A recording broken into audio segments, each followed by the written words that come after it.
White Rocket Entertainment, podcast number 963. Thank you, Boris. No problem. A tough loss in court and on the court. It's on this episode of Lincoln Lawyer. No, wait. It's the AU Wishbone, and it's next.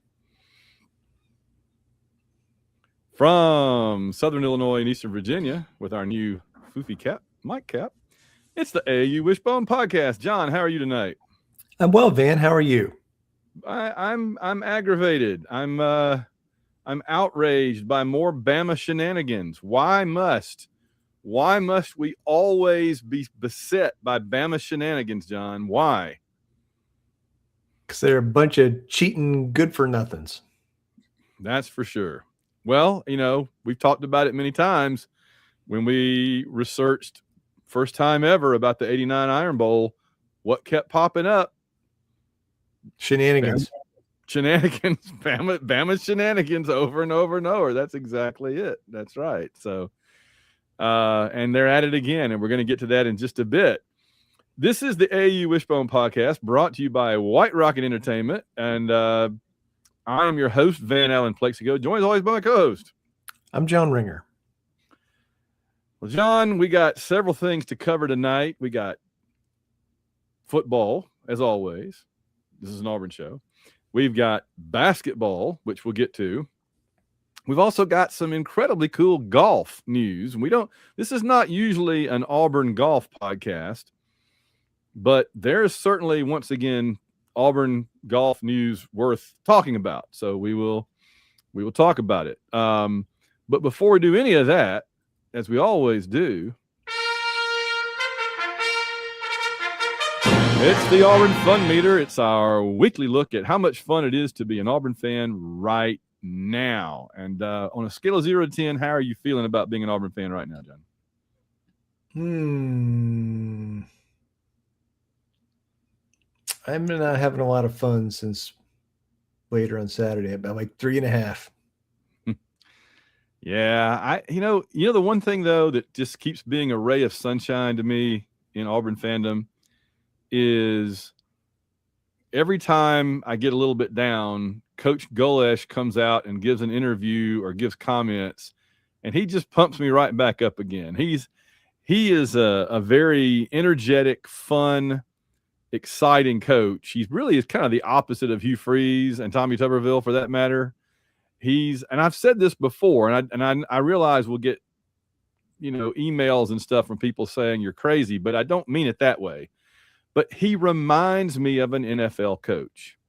I don't want him to go be an NFL coach. I want him to stay as Auburn's coach and us be successful. But just in terms of kind of his age, his look, his energy, he doesn't seem like good old Colonel, whatever, the old football coach of college. He seems like one of these new wave of NFL coaches that's out there innovating and getting the players fired up, and he's full of energy. That's what he reminds me of. You know what I'm saying? He seems like an NFL coach that you'd see coaching like, the Rams or something. I don't know. So that's just one more way that I have that it gives me hope, right, for the future. So I think it's a good thing.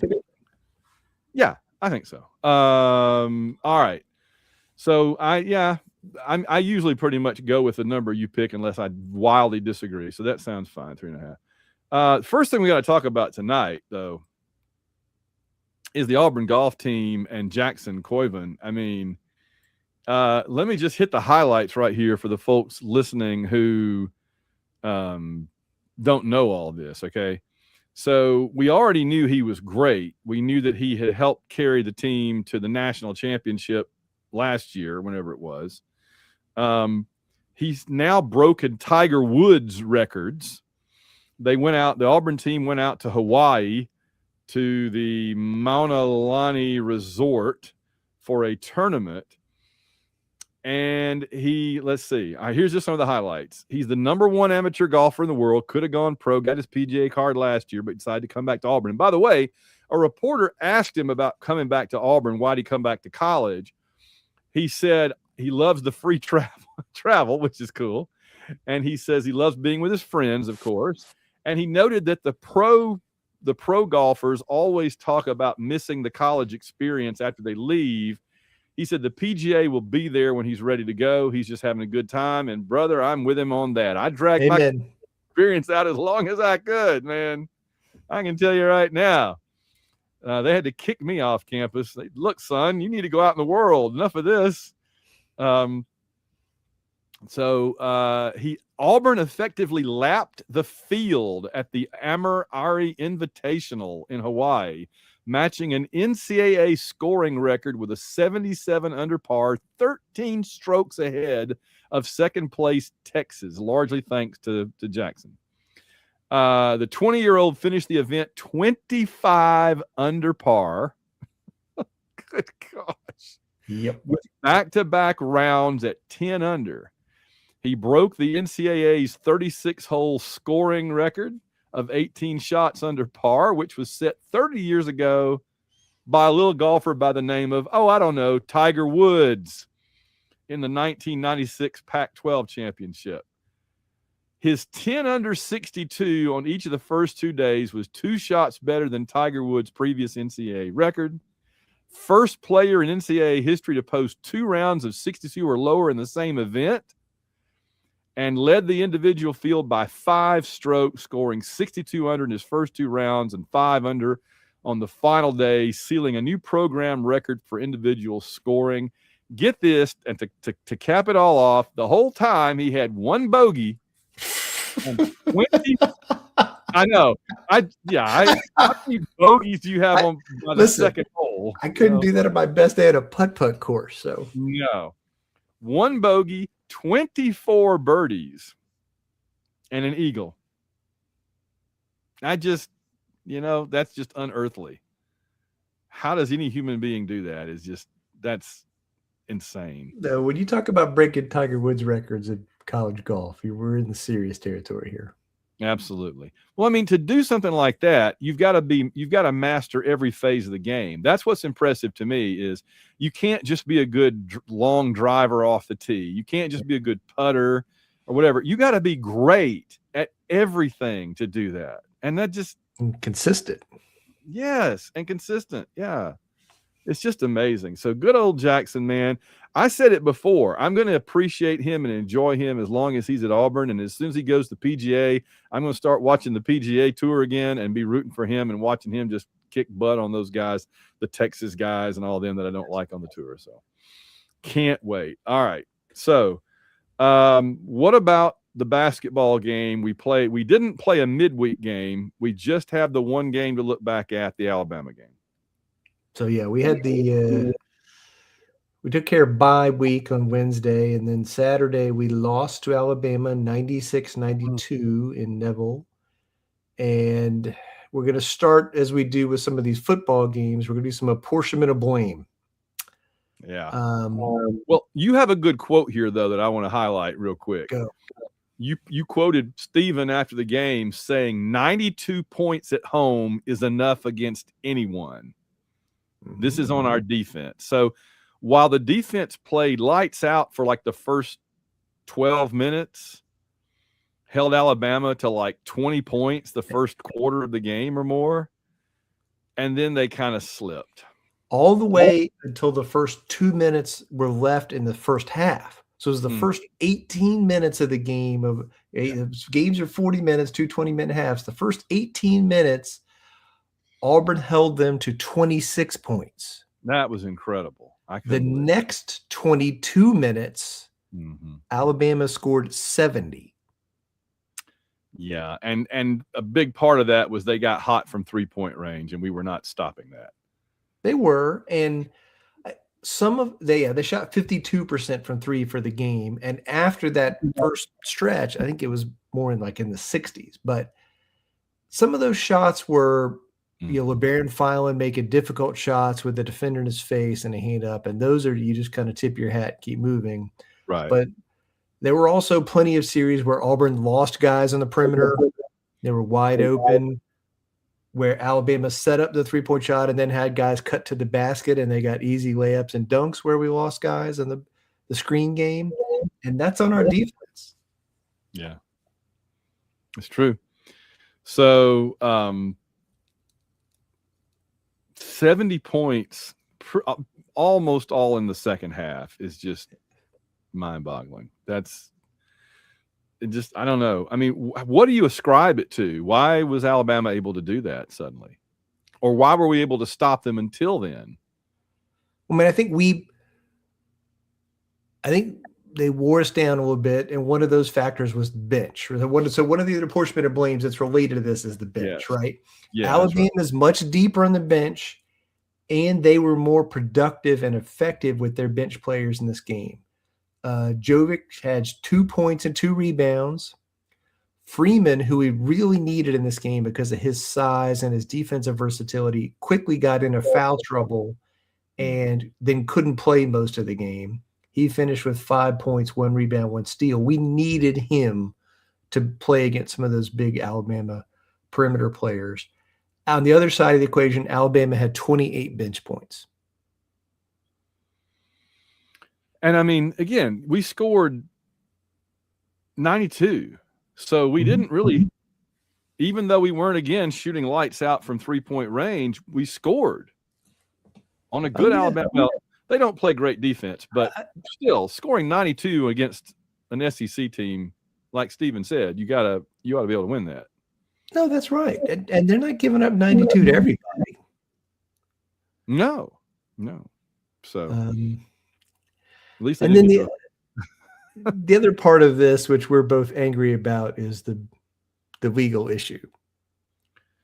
Yeah. So there was a hearing on Friday before the game, and there was and he got to play apparently. Well, because they didn't make a ruling in time, and the court closed at 5:00 on Friday, Van. And this was after the hearing had been postponed several times. It pushed back to that Friday. It was supposed to be. Come on, man. Supposed to be about 10 days ago. But the weather, some other issues, some scheduling conflicts, we got to push it back. So I'm to assume Alabama will be forfeiting this game then. Is that correct? You're incorrect, Van. Wait.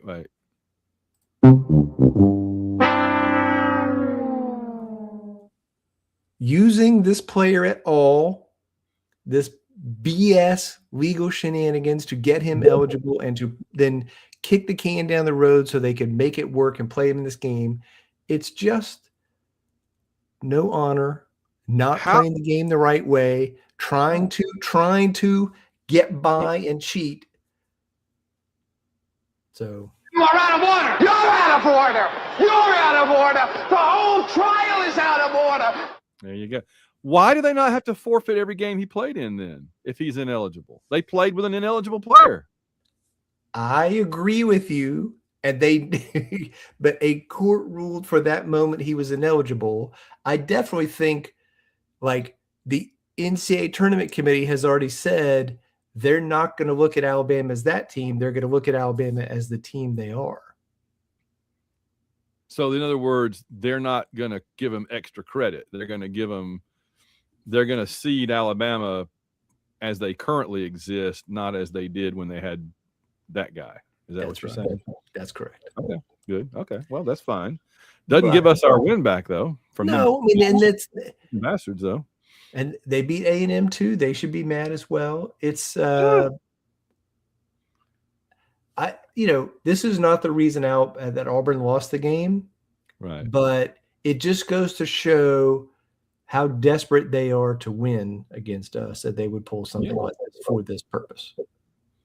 Well, I think that we should give a respectful farewell to Bediako. All right, so let's just stop for a second and. Well, bye. Okay. Yeah, I feel better about it. And then the other apportionment of blame thing I put in here was the officiating. It was not a great officiated game, but it was also officiated in a way that was very physical, where there were many shots at the rim that Auburn did not. Then other games would have been called a foul, and Auburn would have gone to the free throw line. And this game they did not. And so that the style of officiating that was allowed to happen in this game favored Alabama. Yes, 100% did. Yes. I still can't believe we out rebounded them, but I guess it's not that shocking. But we were out rebounding them pretty solidly there for a while. Mm-hmm. And also, one of the things that was really keeping us ahead in this game for the longest time was that Alabama kept turning the ball over. First half, when we had like a 10-point lead the whole first half, they kept turning the ball over, and that helps, obviously. And it was a big difference in them coming back as they basically stopped turning over. Mm-hmm. Yeah. Once they quit giving us bonus possessions, they were able to kind of take the lead and then hold us off by just a few points. So, and we didn't even take advantage of all those bonus possessions. Multiple times we got a steal and didn't convert into a basket, right, which was very frustrating. Oh, yeah. It opened possessions where we go down and miss a three and don't get the rebound or something. Well, or we go to the basket and don't convert. Yeah, it bounces out or whatever. We had a couple of rejections and stuff. So very frustrating game. Tahad finally did have a pretty good game, at least. This is the thing that's interesting about Tahad this year is he hasn't really had more than one or two games where he's been pretty solid at shooting threes, which should be his bread and butter. But he's been able, when he kind of, in the games where he sort of makes up his mind early that he's not going to be lighting it up from three and then attacks and stuff, he's had pretty good games. And this was one of those 25.7 assists, 2 turnovers. I mean, that's pretty good. So, yep. Again, when he stops just firing up the threes every time he gets the ball and actually tries to penetrate, dish, all that, he's not bad. And he did hit some threes in this game. He hit some big threes in this game. Yes, he did. So maybe that's a sign he's turning it around. That would be great. I just was noting about this game, about this team. This is an Auburn basketball team that is capable of beating almost anybody on the right night, but it's also capable of losing to nearly anybody. You just never know which team's going to show up. And in some games, both, right? Because the game the team that played the first half of this game should have beaten Alabama by 15 by the time the game was over. The team that showed up in the second half of this game was never going to beat Alabama and wouldn't have beaten Florida and wouldn't have beaten Arkansas. And it's not going to beat Vanderbilt. So they need to get – so this I know this is a strange lineup. I still haven't really got a handle on this team because they're all so new. Some of them are freshmen and some of them are transfers, right? We've been down this road a million times, but I still don't have a feel for this team. And I think part of it is this. Auburn teams in the past under Bruce always managed to keep kind of a core of 2 or 3 guys every season to season that were becoming juniors or seniors and had been around for 2 or 3 years and kind of had become the foundation, the core. And I mean, the only player we have on this year's team that has anything like that is Tahad, and he was the freshman last year. So this team just doesn't have a 3-year guy that's played for 2 years before, a Jared Harper, a Bryce Brown, a Dylan Cardwell, Bruce always gave us. Yeah, exactly. Jalen Williams, exactly. Bruce was always good at kind of mixing those two together. He'd have that core that was already there, and he'd bring in the new ones, and he'd mix them together. This is the first time, really in a long time at least, that we've had to we've completely cleared house, couldn't help it, and had to bring in this whole new bunch. And, I was hoping that we'd figure out their chemistry fairly early on, and I think to some degree we have, but not completely, because they're still capable of surprising you good and bad. So I think what you're talking about is inconsistency, right? Yeah. I think we've gotten spoiled the last few years with teams that were much more veteran filled, and the ceiling and the floor were much closer together for the last few years. That's for right. This team, the ceiling and the floor are much further apart. Much further. When this team plays like they played against Florida, when they play that kind of defense, look out. But would they play defense or like they did against Missouri or whatever, and offense in that game? Like anybody in this league could beat us. That's right. That's it. All right. Well, what's coming up? We got two big games coming up. Two road games, don't we? No, home game first, and then a road game. So, but two tough games. We cannot let this Alabama loss hang around and beat us again. We got to clean it out of the system, because tomorrow night, Tuesday night, we play Vanderbilt in Auburn, 7:00 Eastern, 6:00 Central on SEC Network. I had it 6:30, but maybe it's 6. That's fine. Earlier the better is fine with me. So Vanderbilt at Auburn, and this is a Vandy team. Yeah, 14th in the country in Ken Palm. They've been in the top 25 all season long, just in the polls or whatever.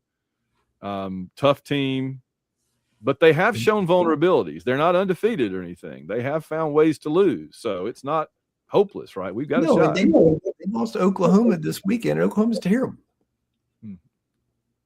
So there's a sign of good hope there. All right, and then Saturday, 8:30 Eastern, 7:30 Central, ESPN2. We've got we're at Arkansas. This is the return match. We played Arkansas in Auburn very early in the season, like the third or fourth game, I think. So we go to Arkansas, and yeah, we took care of them at home, but that's going to be a different game over there. It's going to be tough. Different game. In fact, I saw a ranking of environments, SEC basketball environments, and we were number 2. Arkansas was number 1. And I mean, I'm not going to argue that. That's fair. Yeah, I'll argue it. Whenever Auburn's ranked in the top 2 or 3 of anything like that, I'll take it. I'm not going to quibble, but as long as we're not below about 3 or 4 in those things. I did see a ranking of the arenas. I may have mentioned this last week, and Auburn ended up 3rd with Thompson Bowling at number 2 and Rupp Arena at number 1. So that's not too bad. Not too bad. Arena. Well, they were pointing out that Rupp is the only SEC basketball arena that looks like it could be an NBA arena. NBA crowd too. No, okay, that's interesting. Thompson Bowling's just huge. Yeah, just a big cavernous. Yeah, that's Tennessee for those that are not in the know. All right, you want to turn our attention to football and what's going on there? We got a new signing the other day. Very exciting. On National Signing Day, Auburn signed Australian punter Max Bork. Max Bork. John, if you're going to go out and get me some Bork, I would like the Max Bork that you're able to get. Do not minimize the Bork factor, John. I want Max Bork. Listen, I hope that him punting the ball 60 yards becomes like a borking it thing. I really hope it does. So. Oh, no. Bork. What about Dallas Walker IV? So this Dallas Walker IV was a defensive lineman that played last year. He was granted an extra year of eligibility. He will be back next year. This is big news. This guy's really huge and played a lot down the stretch. It was very effective.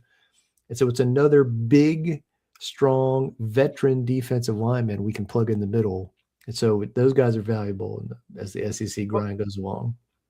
Yeah. And I always, I like a guy that's the 4th, because you don't generally say, this whole name combination, this person has just not worked out 3 generations in a row, but what the heck, let's try it again for number 4. No. That's not how it works. You say, we had 3 good ones in a row. Let's go ahead and make it number 4. I like it. He's Dallas Walker the 4th. I like it. I was very happy to hear that news. He's good. And as part of the signing of that Australian punter, Auburn now has 40 transfers and 20 high school recruits this offseason. Good heavens. Talk about, we were talking about the basketball team turning over. Football team ain't far behind. Yeah, it's truth. I mean, you're going to need a roster and a number list. I know that. I mean, Bork and Dallas the fourth notwithstanding, there's going to be times on offense where 9 players on the field could be South Florida. It's going to be times on the offense where like there'll be 11 players, none of whom were here last year. No, I know that, but I'm just saying of the 11 offensive players on the field, we could have as many as 9, I think, right? Because we got quarterback, running back, receivers, tight end, 2 offensive center, and at least another offensive lineman, right? So that's 8. That's it. That's 8. I mean, you got to have 5 offensive linemen, and at least I know we got the center. Did we got at least one? Yeah.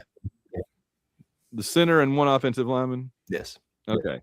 So as many as 8 of our players, if the South Florida running back is out there, and Nimrod and that's a great name, Nimrod and Neptune, man. I mean, we had to deal with. We haven't talked about this, but we need to. We had to deal with Aroma Shadu and Obamanu. And we were able to adapt very quickly to saying Aroma Shadu and Obamanu. And that's not easy. That's not easy. No. Now we get to say Neptune and Nimrod. Come on. That's just and I say that is huge. And Coger. Now, yeah, but Neptune and Nimrod that sounds like 2 horses in the Kentucky Derby right there. I don't know. Sounds like seahorses. Sounds like 2 X-Men villains. I'm trying to figure out what exactly they are. Yeah. So 2 Doberman pinchers that come out and greet you at the mailbox. Neptune and Nimrod. Those are just 2 cool names. When I saw those, I'm like, wow, okay, Neptune and Nimrod, cool. All right, sure. And then we had the big press conference midweek from the coach that you enjoy hearing speak, and both coordinators.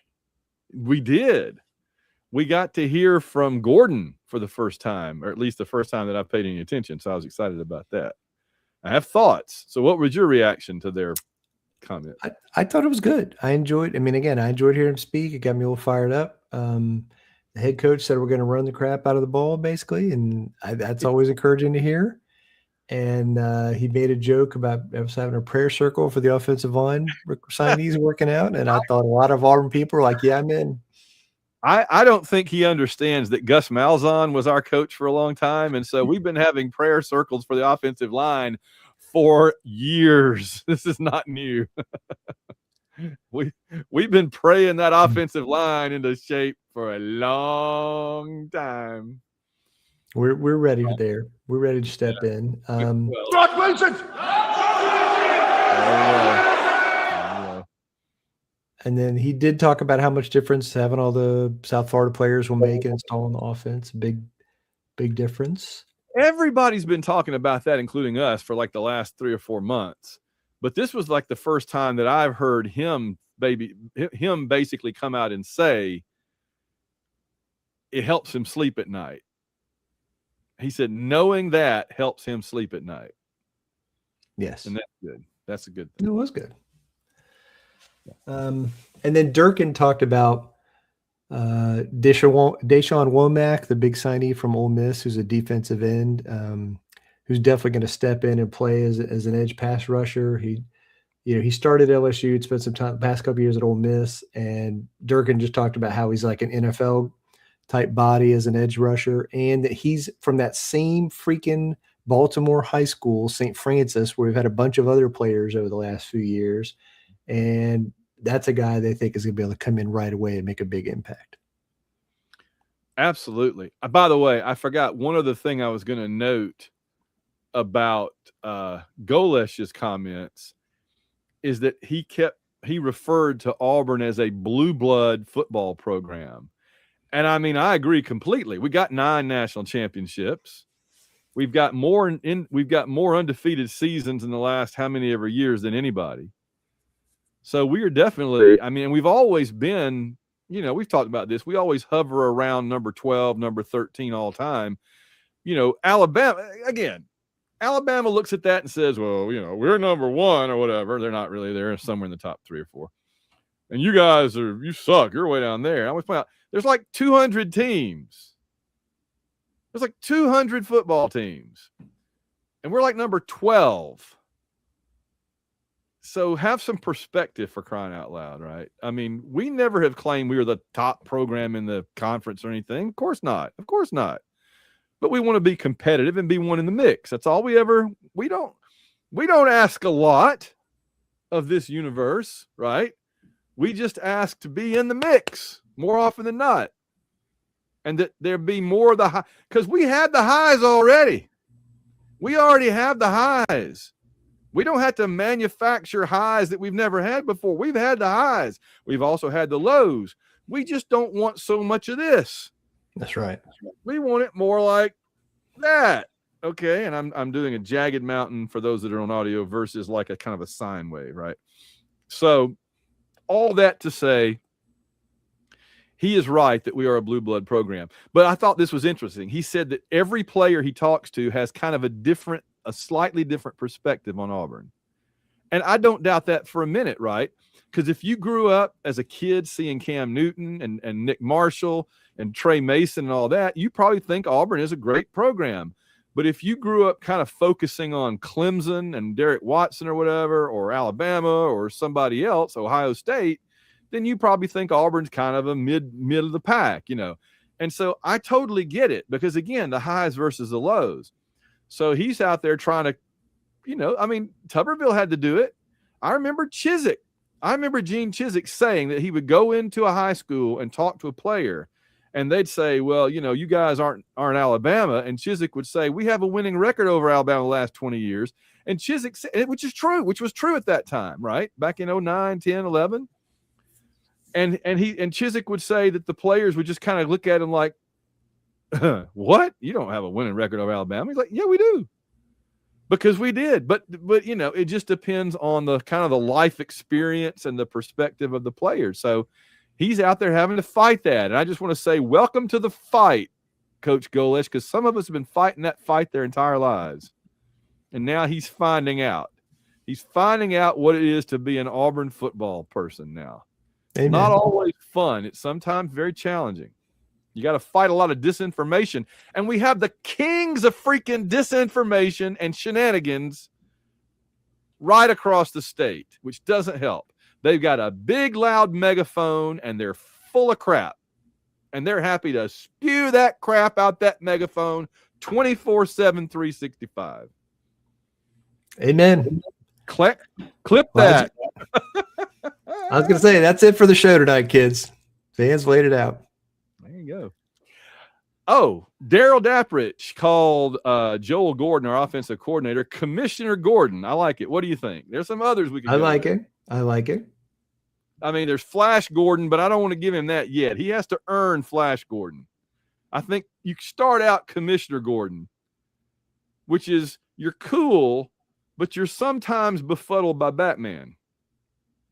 I say maybe you got to start as Lieutenant Gordon or something. Yeah, see, I don't know my Batman mythos as much as some do. I just know he's the guy in the trench coat that stands there talking to Batman, and he turns around, and Batman's gone. So he looks like a little foolish sometimes. Not his fault. Batman does that to everybody. But it's all right. So he's going to be Commissioner Gordon. I have to get a clip from the Batman animated series or the movies. But he could work his way up. Oh. And our offense is supposed to go really fast, right? Yep. I might end up going with Gordon Johncock. Oh! I don't know if our listeners appreciate that. Are you familiar with Gordon Johncock? No. No, really? IndyCar race driver, big time, won the Indianapolis 500 a couple of times back in like the 60s and 70s. No idea. I thought you were making that up. Arch enemies with Johnny Rutherford, A.J. Foyt, the Unser brothers, Gordon Johncock. All right. Those people I had heard of. Drove the red and blue STP car. So if we go really fast, he might get promoted up to Gordon Johncock. We'll see. We just call them All oil right. treatment. That's right. Stone Temple Pilots. Oh wait, I got to go into the patrons now. I just wore myself out. You have any thoughts about the football team before we go into that? But while Van's being patrons, I will say the other thing Gordon said was talked about Byron Brown, and he said he's tough as nails. He's full of grit. He's a great competitor. He said Byron Brown kind of inspired that whole South Florida program, and he's going to do the same thing here. So I like that. And you know, the other thing I keep thinking about with Byron Brown is everybody's just sort of hoping he'll be what he was last year again this year, which would be great. He's going to be a year older. He's going to be a senior. Think about the jump that some quarterbacks we've had in the past have made from junior to senior. He could be off the charts better this year than he was last year. He could be better. And he's going to have some better players around him. Some better players around him, some that he already's comfortable with that are a year older also, and probably been through a better weight program, training program. Going to have a bigger, louder crowd around him for a whole lot of games. Going to have SEC things on the line. I mean, yeah, it's going to be fun to see. All right, well, I got the hiccup suddenly. This is not good. The AU Wishbone podcast is presented to you ad-free.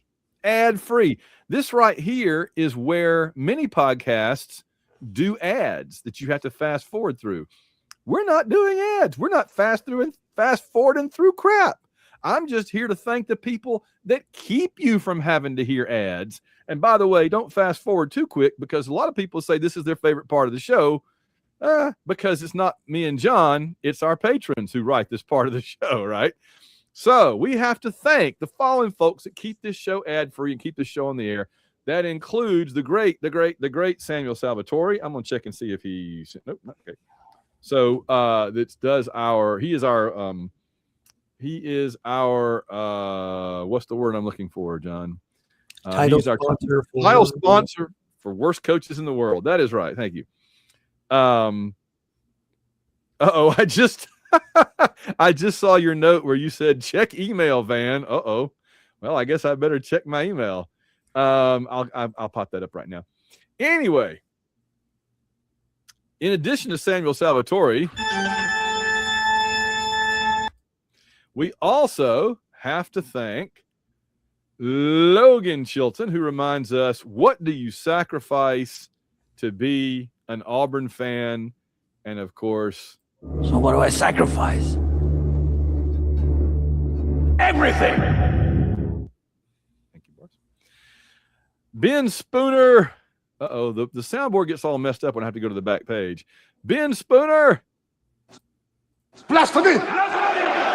Yeah, I've messed up the soundboard. My apologies. Carl Von Drunkert, Chris and Clinton Stewart. My Auburn football hope meter is going up again. Yeah. Let's see. Earl Ricks, Phil Amthor now giving Van and John a break from. No! Since the dismal years are over, I hope. Boris doesn't understand what dismal years we're referring to. Richard Stevens, Steve Trawick, Ann Pridgeon, Shane Bailey, Susan Trawick, Willie Carden, Matt Flowers, Wynn from Norman, Oklahoma, Gary Grant, a.k.a. AU fan at KSC, William Morgan, Bradley Blackman, Eric Morgan, Michael Kirshner, War Eagle, Van, and John. I thought I had it on here, but. I mean, they just say that we're some dogs, honestly. Yeah, I mean, that's fair, because it is over. It is over. All right. David W.E. Sammons, Esquire, Harry Zagger, G-Money, Rich Reimer, Steve Harlan, Wes Atkinson, Dan Thompson, a few more patrons, then back to the authorities. By the way, John, I'm calling out once again, if anybody out there has an audio clip of Andy Burcham saying that Auburn is going to the Final Four again after we beat Michigan State, I guess it was. Michigan or Michigan, I can't even remember which one we beat second. Get that to us, because I want to redo us a new opening for the basketball season part of the year. We have the 2019 Final Four, but I have a few ideas to change it, and I just need Andy I've never heard it, but I've never been able to find it. You can find the the 2019, but I can't find the 2025. So if you got that, let me know, please, folks. Catherine England, no one fights like Gaston. War Eagle always. Jacob and Robin Fleming. Mickey B. Winston Body. Washed up fantasy F1 team principal. By the way, John, all but one of the car designs has been revealed now. Did you see the new Cadillac design? I did. Saw the Super Bowl commercial. Yes. Looks cool. Yeah, it's okay. Black and white, it kind of looked kind of bluish and silver in a way. I think it's got some chrome parts on it, which will be kind of cool. But yeah, so we'll see. I was hoping, I saw a mock-up somebody did of a yellow one. Oh, it looked nice, the yellow. Kind of like the way Renault looked a few years ago, but with more yellow and less black.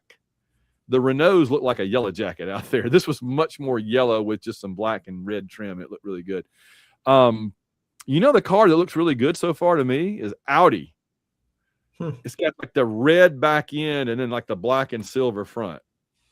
That looks sharp. Anyway, some of them looked exactly the same as always, like Red Bull and Ferrari. They never change. So, and I saw McLaren made this whole big production out of unveiling their new car. Looks exactly the same as last year. It's this papaya orange with some black on it. Just okay. Looks fine. That's no problem. Just don't act like it's this revelation that you just put the orange and black on there. Brandon Smith, Daniel Odom, 2008-09 Taliban Wrangler World Champion. H-Town Danny, WDE Richie, Chris Hilton, Bob, WDE Salmons, Auburn University Debate Team, 74-75, and current Sleazy Shyster. Algo, Rhythm and Blues, Rusty Owens, Goodbye You. Hello, Happiness. Luther and Kelly Ottaway. Boop, boop, boop, boop, boop. What do you call a bee that lives in America? A USB. Living in America.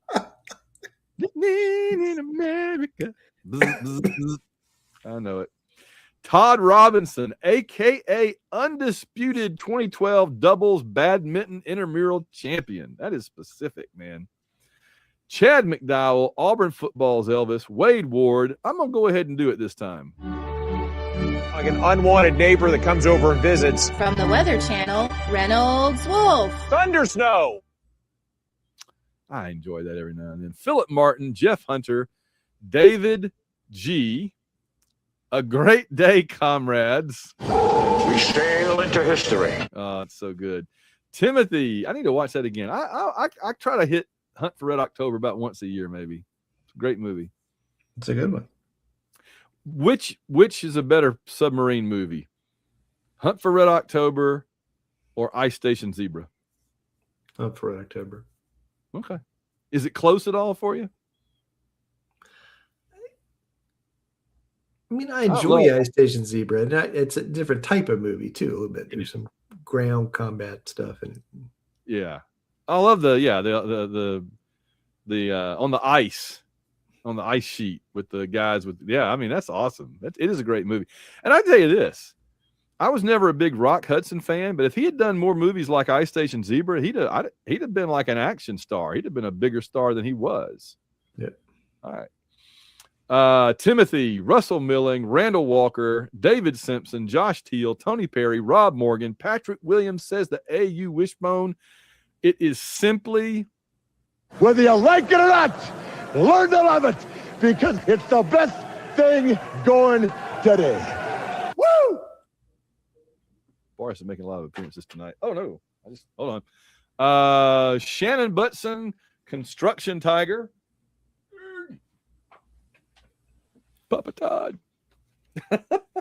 You're right. Everything kaflooey here. Yeah, I made a disaster.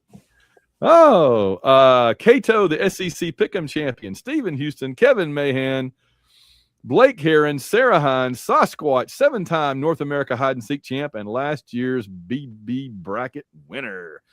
Tim Pittman, our very own Boris the Tiger. What? Charles Mooney. What do Alabama field goal kickers and polygamists have in common? A lot of misses.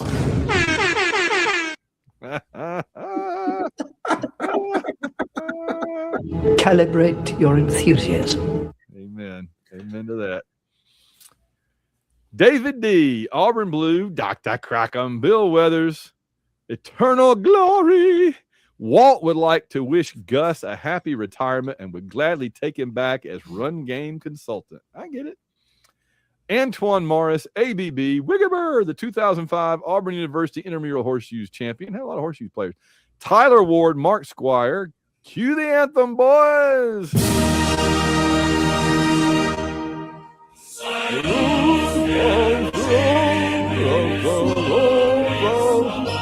Auburn, number one.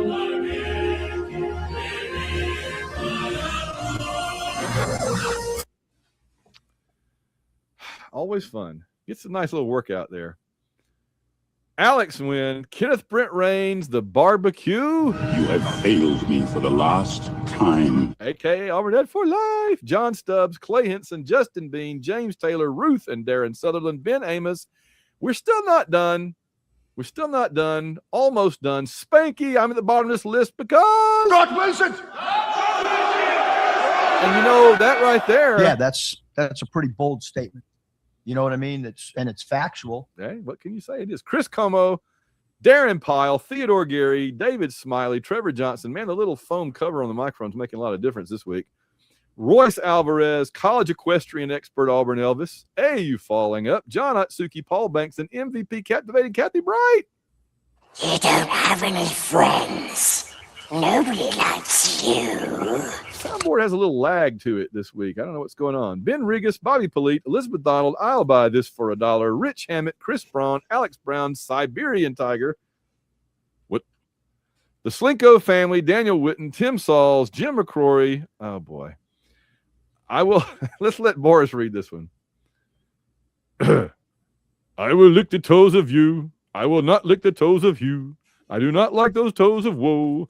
I am Tiger, not a hoe. This is Boris the Tiger.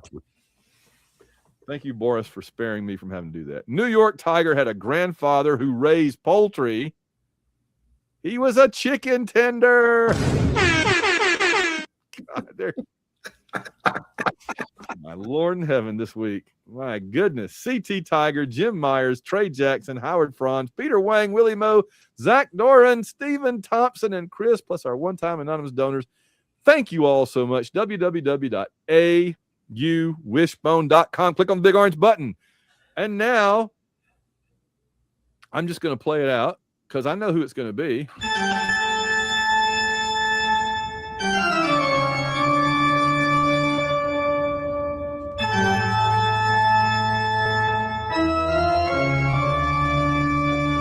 Coming up, we have listener questions and around the SEC. But first, brought to you by Samuel Salvatore, it's our weekly look at the biggest knuckleheads, danderheads, and run roads that ever whooshed the rudda. It's our worst coaches in the world. Woo! And I think we just got to go with having all kind of soundboard problems tonight. I'll just throw it out there. Nate Oates. He may have won the battle, but I feel like he lost the war. And any respect I had for him is long gone now. Like I had. Nate Oates. Just go with it because it works better that way. Nate Oates and his judicial accomplices. Yes. That is this week's worst coaches and judges in the world. Judges in the world. All right, let's see. I'm gonna look up Jared here. And I do not have an email from Jared since January 4th. So you, the listener, need to send Jared suggestions for Guess the Game to our colleague at Yard Sale Artist on various social media sites. Okay, there you go. All right, so Van checked email, did not find anything. We did worst coaches in the world. I think that just means we're two. Thank you. Order. Questions to the Prime Minister. It's time for listener questions. Dun, dun, dun, on the AU Wishbone podcast. What's in the mailbag this week, John? before I jump into the mailbag, I just have to say, very happy for Derek Hall. Yes. Nehemiah Pritchett was on that team last night too, the Seahawks team. Yes. Happy for them. If I'd thought about it, I'd have put that in the show notes up around the golf thing, but I didn't think about it. But you're right. Yeah. Derek Hall, man, we love Derek Hall, and it was so good to see him out there just wreaking havoc. He should have been the MVP of the game. Also could have been their punter. Yeah, it's true. No, he was great. Very happy for Derek. He deserved it. Yep. All right. We got one email tonight. So this is me, John, putting it on the listeners. You gotta send more emails. You gotta bring it. Tell them. Straighten them out. This one, we did have one other email this week, but it was a AI image of Van and I. So I'm not. Oh yeah, that thing going around on Facebook and stuff. Yeah. Man, somebody did one of you and me. That was cute. It was. I appreciate the going to the trouble to do it. Yeah. This is from freaking emailer Bill Miner, and the subject line is Auburn bobsled team. He says, "Hey guys, in light of Van's awesome Raising Cane's bobsled, which I did see an ad for, indicating Raising Cane's is a legitimate sponsor of the U.S. bobsled team. Nice. It made me recall that Herschel Walker was on the 1992 bobsled team because of how athletic he was, and because he wanted to do it. If Auburn had a 4-man bobsled team, who would you have on it? Obviously, you need good athletes to get a great running start, but you also need a driver with soft hands to be able to steer the sled.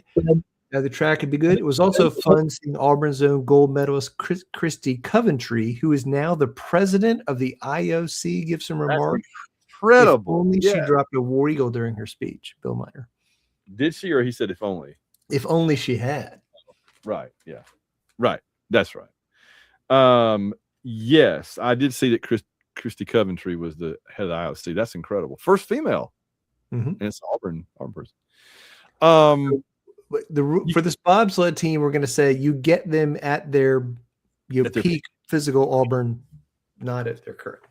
You got to have Bo Jackson. There's just no two ways about it. Greatest athlete of the 20th century. You want him pushing that thing some way or another, right? Okay.